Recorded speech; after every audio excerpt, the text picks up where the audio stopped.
In a quaint, historic town nestled among rolling hills, I had just embarked on my first journey of living independently. At 22 years old, I moved into a charming, albeit old, apartment building. The building was 4 stories high, and my apartment was snugly situated on the ground floor, offering a sense of security, yet an eerie closeness to the street outside. On my first night, after a long day of unpacking and setting up, I decided to cook a simple meal of pasta as the clock struck 9 p.m. The apartment was still filled with unopened boxes and half-assembled furniture, casting strange shadows in the dimly lit kitchen. As I waited for the water to boil, a creak from the hallway outside my apartment caught my attention. It was a peculiar sound, distinct from the usual settling noises of an old building. With a mix of curiosity and apprehension, I approached the door and peered through the peephole. There, just a few steps away from my door, was a figure, an elderly woman, standing still, her gaze fixated on the door opposite mine. After a moment of unsettling silence, she turned towards me, her eyes meeting mine through the peephole. She muttered an apology and shuffled away, her footsteps echoing down the corridor. Unease settled in my stomach as I realized she hadn't entered the apartment she had been staring at. I quickly locked my door and returned to my meal, trying to shake off the feeling of being watched. That night, as I lay in my new bed, the unfamiliar sounds of the building kept me awake. Around midnight, I heard muffled noises coming from the apartment next to mine, like someone moving stealthily. My heart pounded as I remembered the elderly woman from earlier. Suddenly, I heard a soft, deliberate creak right outside my door. The sound of someone trying the doorknob sent a jolt of fear through me. Thankfully, it was locked. The silence that followed was even more terrifying. Then, I heard the sound of a door opening and closing. She had gone into the apartment across the hall. The next morning, I was jolted awake by a sharp knock at the door. 2 police officers stood there, inquiring about any unusual activity the previous night. They informed me that several apartments in the building had been burglarized. I recounted my encounter with the elderly woman, my voice trembling as I spoke. The officers thanked me and left to continue their investigation. I never found out if the mysterious woman was caught, but the memory of that night lingered, a chilling reminder of the vulnerability that came with my newfound independence. The thought of what could have happened if I hadn't locked my door still sends shivers down my spine. In a secluded corner of the countryside, bordered by an ancient, sprawling woodland, I had a chilling experience when I was 12 years old.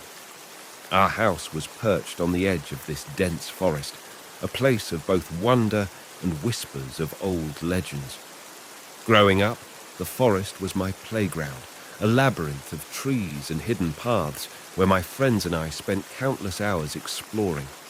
However, one evening, this familiar haven transformed into a scene of terror. It was a typical Saturday, and my friend, Lucas, was staying over. As dusk painted the sky in shades of orange and purple, we decided to venture into the woods for one last adventure before nightfall.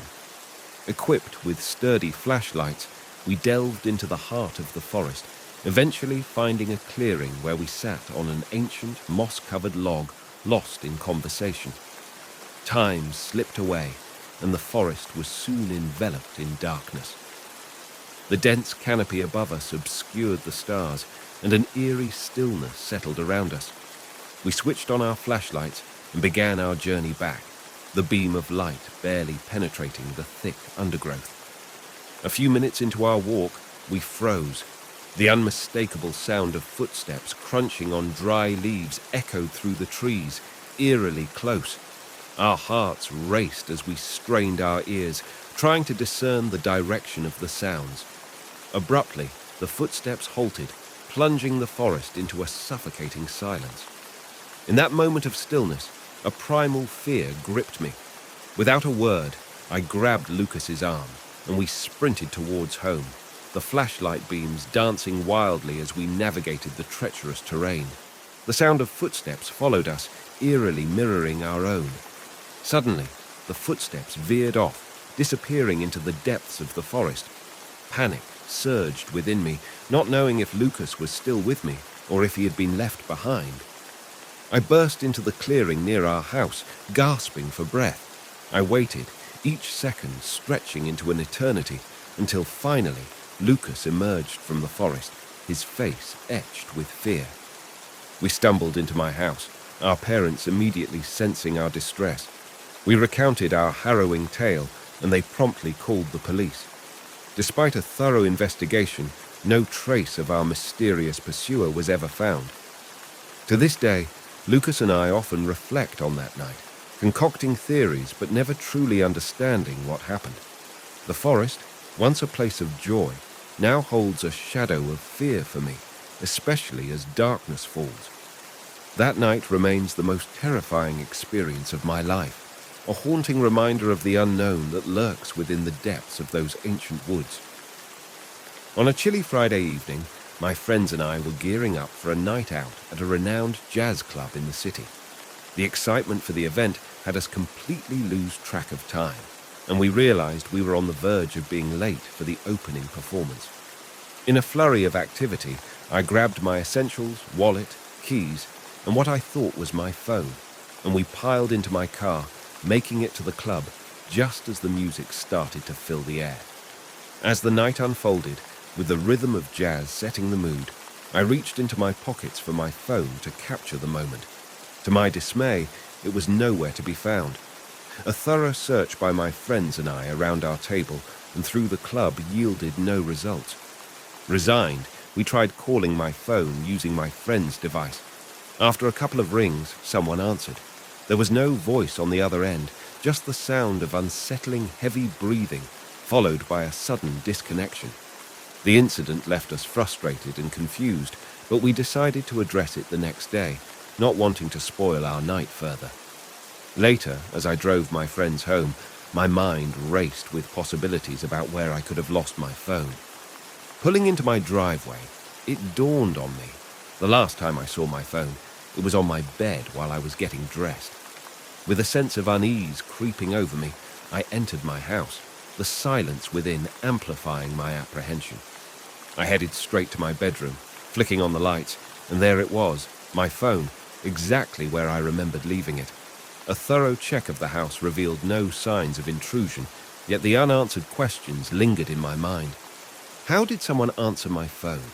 Was it a bizarre glitch, or something more sinister? That night, sleep eluded me. Every creak and whisper of the house, a reminder of the mystery. I shared the experience with my friends the following day, and we all agreed that it was unnervingly strange.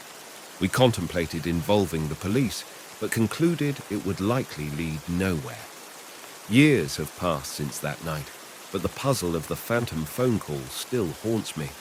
The unanswered questions continue to niggle at the back of my mind, a reminder of the night when the ordinary turned inexplicably eerie.